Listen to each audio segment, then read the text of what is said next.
So just looking throughout the whole cycle, you saw this consistent movement of coins in the hands of these illiquid entities, and it's just recently over the last 2 weeks that's flipped around. So I think that's something to keep an eye on for sure. You wanna see people more of these illiquid entities coming in and scooping up coins. Also, we need to see some larger entities coming in and scooping up coins, because for the past month or so, retail's been stacking like super hard. I've never seen just looking at the historical chart, retail's never really been stacking Bitcoin, adding to their holdings as heavy as they have over the past month or so, but they've only added 8,000 coins. So it's like looking at the behavior of them, yes, they're stacking, but retail really doesn't have the power to sustain an almost $1 trillion asset at this point. So you are going to need some whales to come in, which looking at those larger cohorts, it looks like they've been trimming since last month. So that's one thing I'm looking for is to start seeing some of those bigger buyers come and step in. Yeah. All right, there's a few things I want to break down. One is, let's start with the entities part. So you posted a chart a few days ago. You said 77% of BTC supply is illiquid in strong hands. At the same time, demand for Bitcoin, new users, is growing exponentially. Bitcoin price only has one way to go in the long term. So when you look at 77% of BTC supply is illiquid, is that new entity stat? And why does that matter to you?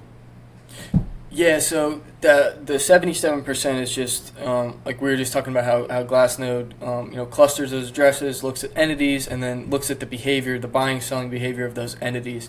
So of all the entities of all the supply, on the blockchain, 77% is held in those liquid addresses, which also can be just lost coins too, right? But a fair portion of that is just people with we call it diamond hands. But the other thing you were talking about, the entity growth, it's the same thing. You're clustering the addresses together to look at entities, but what you're doing here is you're looking at the amount of new entities coming onto the blockchain over time. And so when you kind of plot that out, you get this very logarithmic looking curve throughout all of Bitcoin's existence.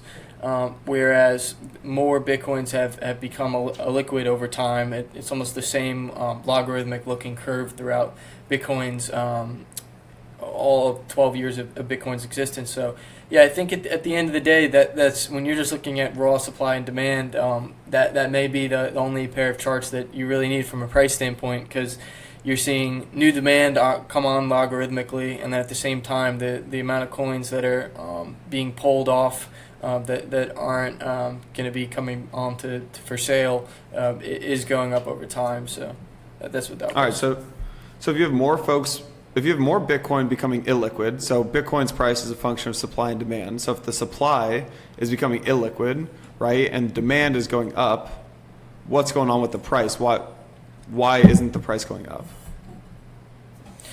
Yeah, so this trend is. I feel like I'm like an old guy shouting at you, Will. Why isn't the price going up, Will?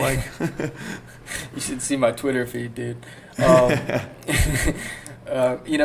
That's more of a broader trend, over all Bitcoin's history.